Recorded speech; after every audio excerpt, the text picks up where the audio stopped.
कहानी कर्म का परिणाम। एक बार एक चोर एक महात्मा के यहाँ पहुंचा। जैसे ही वह महात्मा के सामने आया, उसने उन्हें प्रणाम किया और कहा, गुरुजी, मैं एक चोर हूँ। मैं अपनी चोरी की आदत छोड़ना चाहता हूँ। कृपया कर मुझे अपना आशीर्वाद दें ताकि मैं यह काम छोड़ सकूं। चोर की बातें सुन महात्मा जी ने शीघ्र ही जवाब दिया, अगर तुम चोरी की आदत नहीं छोड़ सकते हो तो एक काम अवश्य करो।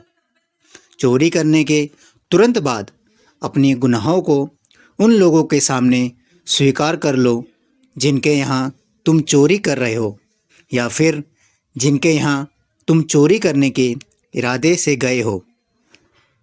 पहले तुम उन्हें यह बता दो। अगले दिन चोर एक घर में घुसा। जैसे ही वह वहाँ रखे आभूषणों को अपनी थैली में रखने लगा तो उसे गुरुजी की कही बात याद आ गई। उसने मन में सोचा, अगर मैं चोरी करता हूँ और फिर घर के मालिक को बताता हूँ तो वे तुरंत ही मुझे पुलिस के हवाले कर देंगे। पुलिस मुझे पीटेगी और फिर जेल में डाल देगी। जब यह विचार उसके मन में आया तो उसने अपना मन बदल लिया और चोरी करे बिना ही उस घर से वापस चला गया।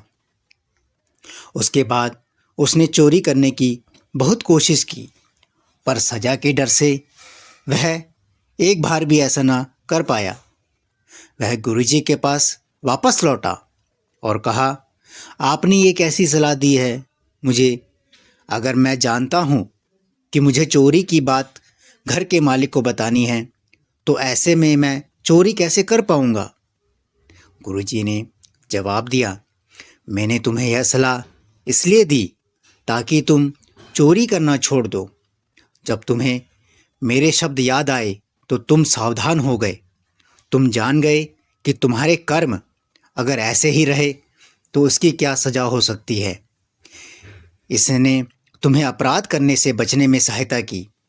तुम्हें हमेशा अपने किए पाप कर्मों के परिणाम के बारे में सचेत रहना चाहिए, तब तुम कुछ भी गलत नहीं करोगे।